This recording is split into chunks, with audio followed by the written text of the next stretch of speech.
पाचोरा पोलिसांच्या सतर्कतेने मोठी चोरी उघड. चोरीच्या तब्बल 15 दुचाकी केल्या जप्त, दोघांना अटक. जळगाव जिल्ह्यात चोरीच्या घटनांमध्ये वाढ होत असतानाच पाचोरा पोलिसांनी मोठी कारवाई केली आहे. पाचोऱ्यातील छत्रपती शिवाजी महाराज चौकातून पोलिसांनी 2 संशयितांना ताब्यात घेतले.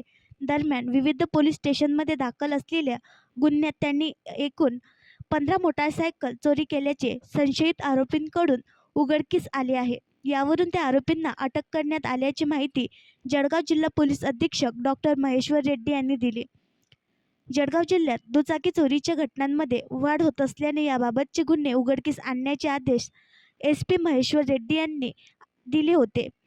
यामध्ये पाचोरा तालुक्यासह जिल्ह्यातील इतर भागातून मोठ्या प्रमाणात दुचाकी चोरीचे प्रमाण वाढले होते. या पार्श्वभूमीवर आज पाचोरा पोलिसांनी मोठी कारवाई केली आहे.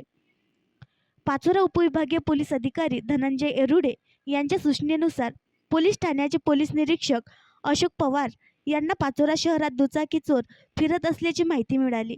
दरम्यान माहितीच्या आधारे पोलीस निरीक्षक यांच्यासह कर्मचाऱ्यांनी छत्रपती शिवाजी महाराज चौकातून 2 संशयित आरोपींना ताब्यात घेतले.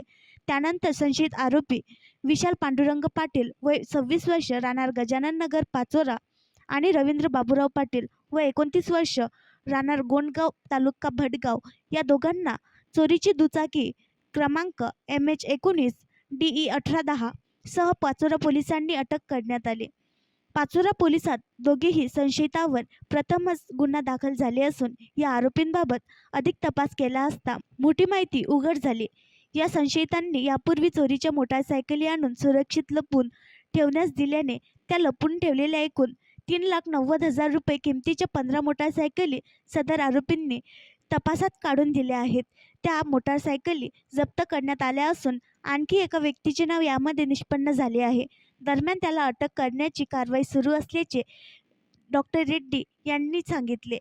पोलीस अधीक्षक डॉ. महेश्वर रेड्डी, अप्पर पोलीस अधीक्षक कविता नेनकर, उपविभागीय पोलीस अधिकारी धनंजय येरुडे यांच्या आदेशाने पाचोरा पोलीस स्टेशनचे निरीक्षक अशोक पवार यांच्या मार्गदर्शनाखाली पोलीस कॉन्स्टेबल राहुल शिंपी, रणजित पाटील, श्यामकांत पाटील, योगेश पाटील, विनोद बेलदार, सचिन पवार, हरीश अहिरे आणि सुनील पाटील यांनी ही कारवाई केली आहे. आणखी नवीन व्हिडिओ पाहण्यासाठी आमच्या देशमुख एक्सप्रेस न्यूज चॅनलला सबस्क्राईब करा, लाईक करा आणि शेअर करा.